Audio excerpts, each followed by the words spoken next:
I'm Jess and welcome to Jess Science, science for everyone. Today we're going to be looking at catapults. So I've got two examples here depending on what materials you have available, and we're going to see if we can make something that can launch to something else. Woo! We'll try another one with this one and pull it back. What's going to happen? Woo! All right, to try it out ourselves, let's find out what we're going to need. For our first version of our catapult, you're going to need a bull clip, a pom-pom or something soft to launch, a couple of elastics, some popsicle sticks, and a plastic spoon.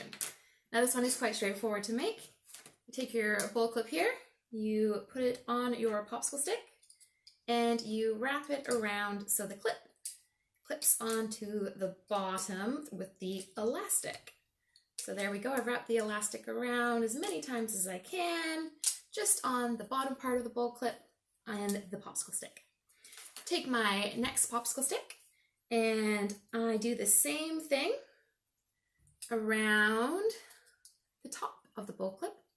And so again, wrapping that around so it goes around like that. There we go.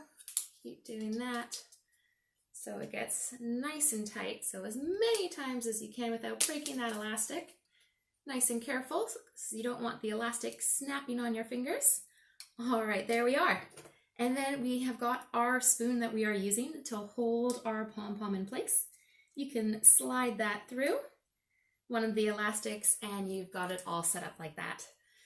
Then we take our pom-pom, we launch it in and we test it out. Now the reason why the catapult works is when we pull back, there's a lot of stored energy because of the elastic getting stretched there. And when we let go, it's going to cause our popsicle stick and our spoon to move forward and launch our pom-pom. Now, things we can look out for is how high does our pom-pom go? How far does it go? Maybe we're looking to something that storms a castle, so we want to breach a really tall castle wall. Or maybe we want to stand far back. We want to make sure it goes really, really far. Or maybe we want the perfect catapult that goes really high and really far. So try yours out, woo-hoo-hoo. And now we can try the other version as well. So if you don't have that, or you do want to mix it up a little bit, another way is to have your popsicle sticks, your elastics, and your spoon again, so you don't need the bowl clip for this version. You can take kind of 3 popsicle sticks and stack them together, put them on top of one of your other popsicle sticks so it's perpendicular. Take your other one and pop that on top as well.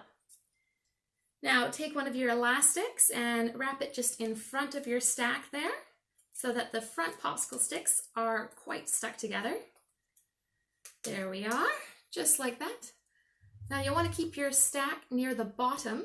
So to do that, you can take your other elastic and again, you can kind of wrap it around lots of different ways to kind of hold that stack in place on the bottom there. So if you wrap it around and over, you can get that pulled down to the bottom there. And of course there is your spoon that is needed as well. So same thing, take your spoon and wrap the elastic around there too. All right, and then time to test. Take your pom-pom, put it in, and give it a launch and see what happens. Woohoo! Now I challenge you to play around a little bit. We have a couple different designs here, but maybe you can make it even better. If you use more popsicle sticks and if you use them in different ways, can you make a custom catapult that you're thrilled with? Again, go for height, go for distance, whichever you prefer. See if you can make a few. Good luck. Bye.